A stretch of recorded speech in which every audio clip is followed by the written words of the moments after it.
A warm summer evening, sitting in the backyard of a friend's house. Kids are playing, music, chatting about football, holidays. Do you ever think of corpses during dinner? No, I mean seriously, do you ever think of dead bodies during dinner? I do, and I tell you now why. And at the end, you'll see that I'm not overly morbid, but that I speak about corpses at parties, dinners, and barbecues for a good cause. At these occasions in international Geneva, you always meet friends with very diverse backgrounds. Some scientists, business people, and there is always someone who works for an international organization and just came back from a field mission to South Sudan, Iraq, or Cambodia. The stories they tell are heartbreaking, but the message is most of the time the same. How can we do more to help people that are affected by war, poverty, or natural disasters? One of those evenings, a friend of mine spoke about his mine victim experience in Afghanistan. He drew a terrible picture of the war. But what struck me most was how passionate he was about the preservation of dead bodies. Foremost, to give families the possibility to say properly goodbye. He said, everyone has the right to bury their loved ones. This discussion has stayed with me since, and all of a sudden, it was clear that we can do something about this. And that was the moment where speaking about corpses at a dinner has changed my life. When my friends and I founded The Port. The Port, a harbor, a safe space to explore technological opportunities to humanitarian questions. A place where we bring together creative minds from different backgrounds, humanitarians, researchers, entrepreneurs, artists, designers, and so many more to work on topics beneficial to society. In 60 hours sprints that we call hackathons. Our participants go through a very strict application process. It's nearly as heavy as applying for a job. But this allows us to select participants and map them into very diverse teams and foster collaboration within a team of experts.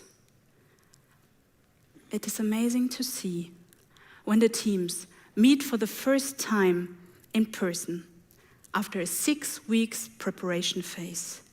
You see teams with changing team leaders depending on the topic, senior participants stepping back to allow younger ones to gain experience. Many of our participants tell us afterwards that they have never worked so well in so diverse teams as during our events. Do we do something special? Maybe, but the key question that we ask us is, how can everyone contribute with their skills and their expertise the best to our challenges? Watching also the personal development of our participants gives me a great deal of pride. It shows that while I'm learning on the way about technology and innovation, I can do my part to help and solve these complex topics by bringing the right people into the room and unleash their talents. At the beginning, our teams do have many questions. They forced their mentors to bring them through decades of development, from zero to state-of-the-art within just a couple of hours. Our challenges are proposed by members of international organizations. They are well-defined and allow each team to come up with many, many opportunities rather than solutions. What really amazes me, if teams are taking the freedom to bend the rules, for example, when they reword that challenge from a $10 inflatable fridge to how can the fridge technology improve better body bags. And this is exactly what motivates the team. If you think innovation, body bags is certainly not the first thing that comes to your mind. But giving forensic experts just a couple of more hours to do visual identification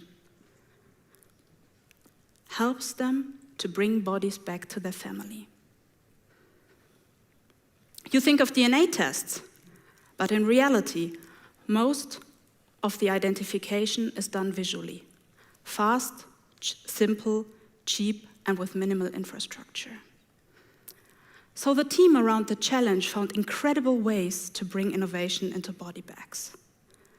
Bags whose design and features have not changed in decades. The team around the challenge presented their outcome to the Red Cross Forensic Advisory Board. They set up a new association, they signed an R&D contract, and now they are testing the next generation of better body bags. So you see, an idea built within 60 hours to show the technological opportunities is soon becoming a real-life solution.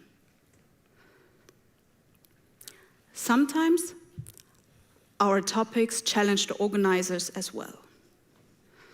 Let me give you another example. So one important milestone in the virtual preparation phase for each team is to come up with a wish list of material and expertise the team would need in the 60-hour event. Nothing seems impossible. Our team even manages to get astronauts and Nobel laureates contributing. But sometimes the things are a bit difficult. Imagine, you need to bring bags filled with food into a crisis region such as in South Sudan. Currently, 4 million food bags are dropped by airplane per year. To avoid burst on impact, these bags are repackaged up to 8 times. So we ask, what can we do about this? Can we have a bag that is more robust? We gathered a team of 10 people around this challenge, leading experts in their field, but none of them have ever thought about dropping food bags from an airplane. Amongst them, a material scientist from the States, a packaging specialist from Germany, scientists from Italy and Sweden, and an artist from Colombia. We matched them with field experts, people who are in the field dropping food bags on their day-to-day basis. They know the difficulties and the environment. Together, they steer the team to find a feasible solution and make them experts on their very special challenge. So on this wish list of this team, there was the question that they need a place where they can drop food bags to test and study the impact.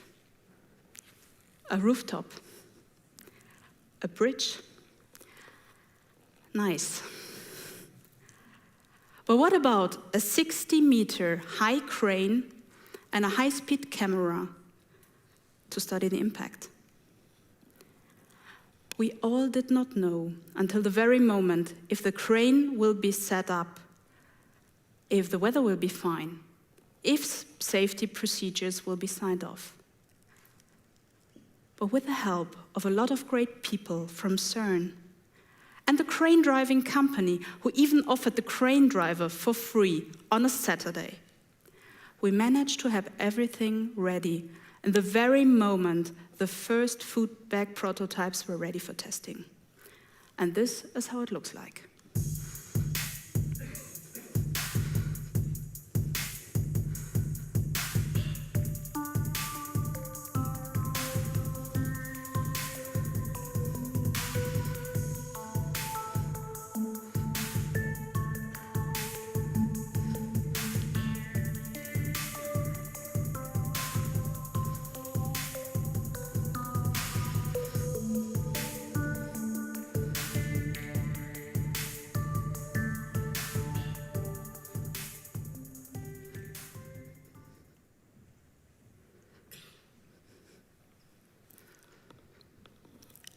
we also have challenges that are purely software related, like in any classical hackathon.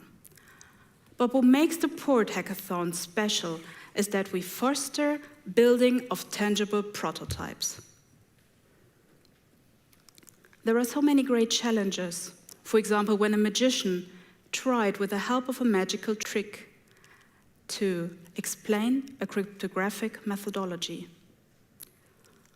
Or when the drawing of a trivial art statue led to an innovative design of a high-tech but low-cost baby incubator.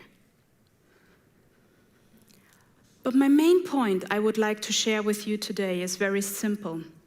If you're like me, I don't know much about technology, I'm not a hardcore scientist, and I certainly don't know anything about entertainment or design. But I'm willing to grow and learn on my way. So if you're like me, don't be afraid asking others to help you making a difference. They will join you. They will spend their time and expertise, and together we can work to change the world. People like you and me. So let's get started to change the world a little more, now and every day. Thank you.